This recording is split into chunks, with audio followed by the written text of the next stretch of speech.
Olá, vamos falar de análise de balanços para investimentos e vamos trazer para vocês mais uma empresa que acabou de divulgar suas demonstrações contábeis referentes ao primeiro trimestre agora do ano de 2024. Nessa leva de balanços que estão saindo agora, essa empresa foi uma das primeiras também a trazer os seus números aqui. Estamos falando da Prio SA, ou a antiga PetroRio. A Prio e PetroRio que já passaram aqui pelo canal, estamos sempre atualizando as informações à medida que os balanços vão saindo e a situação da empresa ela vai modificando a cada balanço, e aí nós vamos sempre atualizando essas informações, atendendo a solicitação dos nossos inscritos. E quem sugeriu a Prio foi meu amigo Eduardo Reis, grande Eduardo Reis, que está conosco aqui praticamente desde o começo do canal. Aqui eu agradeço imensamente a participação e a sugestão. E também quem sugeriu a Prio foi o meu amigo Martins. Ô Martins, que honra ter você conosco. Seja sempre bem-vindo, um prazer poder lhe atender. É um prazer poder atender a todos vocês.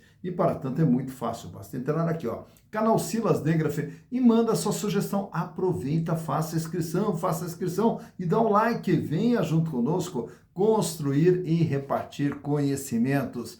E a Prio, como eu disse, que já passou aqui pelo canal, não nos custa nada até recontar um pouco da história, até para você entender o que os números vão apresentando, e tudo que os números traduzem são os fatos que vão acontecendo dentro da história das empresas. E a história da PetroRio, da Prio, né? Ela começa, na verdade, lá em 2006, 2007 aproximadamente, quando nós tivemos ali aquela onda do pré-sal, né? Toda aquela movimentação em torno do pré-sal, e que o Brasil ia se tornar aí uma grande potência mundial na parte de exploração de petróleo. E aí nós temos o quê? Uma figura chave na história da empresa, que é o engenheiro Márcio Rocha Mello. O Márcio Rocha Mello, egresso da Petrobras, ele resolve montar a sua empresa também de prospecção e exploração de petróleo.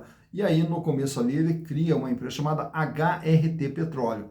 E aí, naturalmente, o que acontecia? A Petrobras ela ia se desfazendo de certos campos, e aí essas empresas que iam surgindo iam pegando, né, o que a Petrobras já não tinha mais interesse de explorar. E aí a HRT Petróleo, ela começa ali com a exploração na Bacia Amazônica e também na Namíbia, né? E aí então começa toda a história da empresa. Em 2010 eles fazem a abertura do capital e passa a ser uma sociedade anônima com a entrada de dinheiro. Aí são feitos mais uma série de investimentos justamente para aumentar aí ao campo, né, de exploração de petróleo da HRT. Só que, na verdade, o que acontece? Nessa fase pré-operacional, ocorreu muita queima de caixa e nada ainda de trazer receitas para dentro da empresa. Mas, mesmo assim, em 2013, ainda adquire 60% de participação do Campo de Polvo. Mas também com mais essa participação no Campo de Polvo, exigia mais dinheiro, e aí foi queimando caixa, e a situação começou a ficar insustentável, e aí ocorreu a saída do Márcio Rocha Mello do comando da empresa. Mas nesse período, quem estava comprando já ações e já entrando gradativamente na empresa era o Nelson Tanure. E aí o Nelson Tanure, aos pouquinhos, foi assumindo o controle da empresa. Já no ano de 2014, agora já com a presença do Nelson Tanure, a empresa já começa a ter as suas primeiras receitas com a exploração de petróleo. E aí, na sequência, troca o nome, deixa de usar o nome HRT Petróleo e passa a utilizar o nome de PetroRio. E aí vai agora numa sequência de aquisições, com o campo de Manati, e depois na sequência também com o campo de Frade. Em 2016 ainda, adquire 40% da Maersk, e aí na sequência vai. Em 2020 adquire também uma embarcação para exploração de petróleo, uma plataforma, a FPSO Bravo. Na sequência também adquire 80% do campo Tubarão Martelo, que o campo Tubarão Martelo pertencia a quem? A Domo Energia. Domo Energia, antiga OGX, que virou Domo, e também estava ali passando por dificuldades, e acabou vendendo 80% do campo Tubarão Martelo para a PetroRio. E aí, na sequência, a PetroRio acaba absorvendo totalmente a Domo. A Domo hoje é uma empresa que está dentro da PetroRio, ou agora da Prio, que daí na sequência trocou o nome de PetroRio apenas para Prio. E vai agora adquirindo outros campos de petróleo, como o campo de Wahoo, também o campo de Itaipu, e agora, mais recentemente, em 2022, adquire também o campo de Albacora. E nesse processo todo, a Prio hoje se tornou uma das principais empresas totalmente privadas a trabalhar dentro desse setor que exige muito investimentos, mas também traz muitos resultados. Mas para entender se está havendo esses resultados, se estão havendo esses resultados, nós trouxemos aqui para vocês os balanços de 2020, 21, 22, 23 e do primeiro trimestre de 2024 e através dos números vamos entender como é que está sendo o desempenho da Prio SA. Para conhecer a Prio, vamos aos números. Então aqui estamos com as demonstrações contábeis da Prio SA, trazendo para vocês toda uma base histórica desde o ano de 2020 até agora o dia 31 de março de 2024. E por que a base histórica? A base histórica é sempre assim. A análise e balanço, quando nós vamos analisar março de 2024, para dizer que a empresa melhorou ou piorou, nós temos que ter uma base de comparação. Então sempre vamos olhar para o exercício anterior ou para o período anterior para verificar se melhorou ou se piorou. Quando nós aumentamos essa base de comparação, aí nos dá uma visão melhor ainda, porque daí você já vê uma tendência para onde que a empresa está indo, de acordo com os resultados e de acordo com o que os números vão nos mostrando ao longo de todo esse período. Razão pela qual sempre trazemos aqui uma base histórica um pouco maior, para que possamos ter essa visão melhor a respeito da empresa. Então vamos começar lá pelo ano de 2020, quando a Prio registrava em seu patrimônio total 6 bilhões 792 milhões de reais. E a maior parte desse valor estava aqui no imobilizado. Imobilizado aqui é toda a estrutura de funcionamento chamada capital fixo da empresa, que são máquinas, equipamentos, as suas sondas de prospecção, enfim, todo o equipamento necessário para desenvolvimento da atividade da empresa. Então é chamado capital fixo. Já aqui em cima nós temos o ativo circulante, capital de giro, capital que está circulando no patrimônio justamente para a geração da receita e dos resultados. E esse capital de giro totalizava lá em 2020 1 bilhão 841 milhões de reais. Sendo que nesse ano a empresa tinha 832 milhões em caixa, tinha 386 milhões em contas a receber e 194 milhões de estoques. Já os outros créditos são outros valores a receber de curto prazo, que não sejam de venda de produtos, e principalmente temos aqui os tributos a recuperar. No ano de 2021, na época, a PetroRio, ela já tinha aqui um aumento de capital, um follow-on que eles fizeram, e aí, consequentemente, o tamanho da empresa pulou para 12 bilhões 221 milhões de reais. E aí nós temos aqui também o aumento do intangível, que é justamente quando a empresa adquire outros campos de petróleo, que são concessões também a serem exploradas, então aumenta aqui o intangível. E o capital de giro também vai para 6 bilhões 106 milhões de reais, representando agora 50% de tudo aquilo que tem dentro do patrimônio da empresa. Com esse aumento de capital, o caixa foi abastecido, fechando agora com 4 bilhões 650 milhões de reais, 915 milhões em contas a receber e os estoques 217 milhões. Chega 2022 e a empresa dá mais um salto, vai para 20 bilhões de reais. E nesses 20 bilhões de reais, temos aqui uma série de investimentos, tanto no intangível e no imobilizado, mas também temos aqui um aumento no capital de giro, que vai para 10 milhões e 600. 9 bilhões e 600 é a posição de caixa. Olha só, em 2022, a empresa tinha 9 bilhões e 600 em caixa, 166 milhões em contas a receber, 453 milhões os estoques da Prio nesse ano de 2022. Já em 2023, ela pula de 20 para 28 bilhões de reais. E mais investimentos em imobilizado, mais intangível, principalmente Albacora, que entra aqui. E aqui nós temos agora uma redução do capital de giro que cai para 5 bilhões e 200. Então, esses aumentos aqui, a empresa acaba usando o seu caixa justamente para fazer esses investimentos. Tanto é que o caixa cai para 2 bilhões e 300. Aumenta quando você receber para 1 bilhão e 700 e também os estoques para 650 milhões de reais. Chegando agora em março de 2024, a empresa é de 30 bilhões de reais. E nesses 30 bilhões de reais, nós temos aqui mais um aumento no capital de giro que vai para 6 bilhões e 790, o caixa vai para 4 bilhões, 1 bilhão e 450 receber e 786 milhões de estoques. Então vejam o crescimento da Prio ao longo de todo esse período. Sai de 6.700 para 12, para 20, para 28 e para 30. Tá? Mas naturalmente que todo esse crescimento ele demanda dinheiro. E o dinheiro vem da onde? De dois caminhos. Capital próprio, patrimônio líquido, capital de terceiros, que é o endividamento. O endividamento nesse ano de 2020, 3 bilhões e 600, o equivalente a 53,6% de tudo aquilo que a empresa tinha. Sendo que Nós temos aqui uma parte que é no curto prazo, outra parte no longo prazo. No ano de 2021, a dívida sobe para 5 bilhões e 600, porém, com o aumento de capital, o peso da dívida ficou menor, 45,8%, e a maior parte das dívidas agora de longo prazo. No ano seguinte, esse crescimento de 12 para 20 é através aqui, ó, de financiamentos de longo prazo. Tanto é que a dívida vai para 10 bilhões e 400, 51,3% do peso da dívida.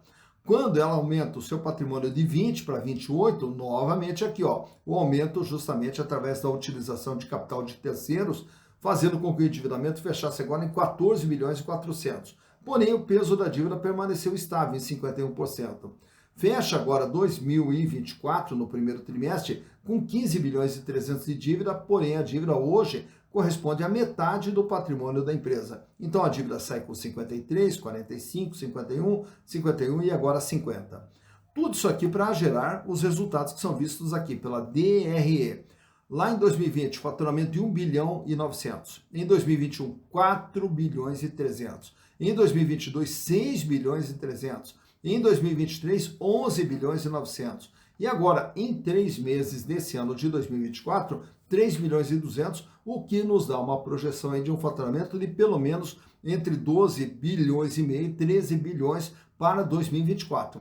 Mais importante do que o faturamento é essa linha de baixo. Lucro líquido, 452 milhões, o lucro lá em 2020, 1 bilhão e 300 em 2021, 3 bilhões e 400 em 2022, 5 bilhões e 100 em 2023 e agora até o mês de março já acumula 1 bilhão e 45 milhões de lucro. E outro detalhe que chama atenção é esses números aqui, ó, 23,8, 30,3, 53,9, 43,5 e 32,7. Isso aqui se chama margem líquida, é quanto sobra de tudo aquilo que ela gera de receitas. Então, uma empresa extremamente lucrativa e com margens altíssimas. Naturalmente que daqui a pouquinho vamos ver aqui nesse quadro de baixo também esses números que eu vou trazer para vocês, ao invés de trazer nos gráficos, vamos trazer aqui nos números mesmo. 58 centavos a liquidez geral, que é a capacidade de pagamento das dívidas de curto, médio e longo prazo, e essa capacidade de pagamento vai para 1,16, vai para 1,09, cai para 0,41 quando ela volta a fazer investimentos usando capital de giro e agora recupera um pouquinho para 0,46. Para cada R$1 de dívida que vence no curto, médio e longo prazo, ela dispõe de 46 centavos, quer dizer, não tem recursos para fazer frente a todo o seu endividamento. Mas, porém, quando nós olhamos aqui a liquidez corrente, que é o dia a dia da empresa, vemos que a capacidade de pagamento ela sai com 86 centavos, vai para 5,62, vai para 7,64, aí ela cai para 1,53 e agora fecha com 1,87. Isso quer dizer o quê? Para cada R$1 de dívida que ela tem que pagar ali no curto prazo, no dia a dia, a Prio já dispõe de R$1,87. Paga, sobra, tranquila a situação financeira da empresa. Quando nós olhamos o endividamento, visto há pouco no balanço, ele sai com 53,6, cai para 45,8, sobe para 51,3, cai para 50,98 e agora 49,98%. De tudo que a empresa tem, ela deve praticamente 50%. A margem líquida, que é o que nós vimos aqui no balanço, ela vem com 23,8, 30,3, 53,86, 43,51 e agora cai para 32,67, porém uma margem altíssima. De tudo aquilo que ela gera de receita, sobra líquido e limpo para a empresa 32,67%. Já a rentabilidade do ativo é o lucro que ela tem em relação ao que foi investido no seu ativo. 6,67 vai para 10,91 em 2021, 16,88 em 2022, 18,30 em 2023 e agora parcialmente até março 3,40. Claro que ao projetarmos isso aqui para os 12 meses, esse número aqui vai para pelo menos 14%. Já a rentabilidade do PL é o ganho dos acionistas. Quem tem as ações da Prio, lá no ano de 2020 ganharam 14,37%. Em 2021, 20,14%. Em 2022, 34,64%. E em 2023, 37,32%. E agora, esse ano, até março, já acumula um ganho de 6,79%, também projetando um ganho acima de 25% para esse ano de 2024. Nesses números que eu trago aqui para vocês, que são os indicadores relacionados às ações, valor patrimonial, quanto que vale uma ação da Prio? R$ 17,26 com base no seu patrimônio. Para você comprar uma ação da Prio, você vai pagar R$ 47,78 no dia da gravação desse vídeo. Então vejam que o valor de mercado está bem, mas bem superior àquilo que ela vale efetivamente em termos de patrimônio. Tanto é que o PVP, preço por valor patrimonial, fecha em 2,77. Isso quer dizer o quê? As ações da Prio são vendidas com ágio de 177%. Lucro por ação nos últimos 12 meses, R$ 5,68, o que dá uma rentabilidade para o acionista de 11,89%. Por que esse número é menor do que a rentabilidade do PL? Porque ele é medido sobre o valor de mercado e a rentabilidade do PL é sobre o valor patrimonial. Então, a razão pela qual quem comprar ação hoje vai pagar R$ 47,78. E a empresa, mantendo os ganhos que ela está tendo, vai ganhar 11,89%. Dividendos por ação. 7 centavos apenas agora em 2023. É uma empresa que praticamente não vinha distribuindo dividendos e só fazendo reinvestimentos. E aí o PIL da empresa fecha agora em março com 8,41. Isso quer dizer o quê? Ao comprar ações da Prio, você vai levar 8 anos e meio praticamente para ter o retorno dos seus investimentos através dos lucros gerados. Free float, 84,17% das ações circulam livremente no mercado fora da mão dos controladores. E aí, na sequência, o que nós temos? Um dos controladores é justamente o Nelson Tanure, né? E aí, as ações da empresa estão extremamente pulverizadas, porém, quem tem individualmente o maior número de ações da empresa é justamente a família Tanure. Tag along de 100%, quer dizer que se a Prio for vendida, é garantido para os minoritários o mesmo tratamento que for dado aos majoritários. E aproveita também, olha só esse gráfico aqui, extraído lá do Google, como que vem se comportando o valor das ações da Prio. Lá em 2019, as ações eram cotadas aqui a R$ 4,50, quase R$ 5,00. E assim foi durante 2019. Em 2020, ela foi ali, beliscou R$10, cai com a pandemia, volta lá para os R$ 4,00, R$ 5,00. E aí, olha só, ela começa ali todo um processo de evolução, entra 2021 ali acima já de R$10, entra 2022 ali já acima de R$20, entra 2023 batendo ali praticamente em R$40, depois de uma queda, sobe novamente em 2023 e agora em 2024, apesar dessa pequena queda aqui praticamente no mês de março e abril, mas ela está ainda cotada a R$ 47,78 no dia da gravação desse vídeo. Então por aqui você vê quando que as ações tiveram seu menor valor, quando que elas tiveram seu maior valor e como que vem se comportando o valor das ações da Prio SA. Tá, então, mais uma empresa analisada, Prio SA, e olha que os números da Prio estão bastante animadores, né? Então, uma empresa que conseguiu achar o seu caminho, né, num setor que é muito, muito complicado mesmo, né? E a Prio conseguiu achar o seu caminho, esperamos que venha aí numa crescente cada vez maior, porque o crescimento da Prio gera emprego, gera renda, gera desenvolvimento, que é tudo aquilo que nós precisamos aqui no Brasil, que o Brasil ache também o seu caminho de crescimento e desenvolvimento para gerar uma qualidade de vida melhor para toda a nossa sociedade. E ao falar também nessa qualidade de vida, a qualidade de vida é algo que também não podemos ficar esperando que o governo faça por nós, nós temos que fazer a nossa parte. E o caminho principal, justamente para preparar uma vida melhor para o futuro, é através dos investimentos. E quando se investe em ações, o que nós estamos fazendo? Entrando de sócios nessas empresas, e aí, naturalmente, com o crescimento dessas empresas, nós vamos ter participação no crescimento dessas empresas, razão pela qual o investimento em ações é um investimento muito interessante que pode construir o seu patrimônio, porém exige cuidados. E quais cuidados? É escolher as empresas certas nas quais investir. E aonde que nós vamos ter essa noção sobre as empresas certas? Justamente na interpretação das demonstrações contábeis. Por quê? Porque os números mostram como que vem sendo o desempenho da empresa, os números mostram para onde que a empresa está indo. E aí, quando você entende o que os números querem lhe contar, aí você já passa a ter mais consciência e mais segurança na hora de fazer os seus investimentos. Ah, mas eu não sei analisar balanço. É muito simples, é muito simples. Inclusive, você pode aprender a analisar balanço, mas de uma forma muito rápida, simples e descomplicada e com custo muito baixinho, através dos nossos cursos de análise de balanço e também de valuation disponíveis lá na plataforma Hotmart. basta entrar aqui no link que está na descrição desse vídeo, que nós temos lá o link, né, para os dois cursos, e você vai poder aprender de uma forma muito rápida, simples e descomplicada, com todo o material de apoio, apostila, planilhas, e naturalmente que nós vamos estar aqui à disposição para tirar dúvidas, esclarecer dúvidas que porventura possam surgir, né? Mas o importante é assim, investimento não é aposta, investimento se faz com conhecimento, com sabedoria e se faz com segurança, sabendo onde que nós estamos colocando o nosso dinheiro, para quê? Para construir esse patrimônio. Patrimônio esse que lá na frente possa lhe proporcionar uma vida mais digna, uma vida cada vez melhor, que é o que todos nós merecemos. Dito isso, bons investimentos para vocês.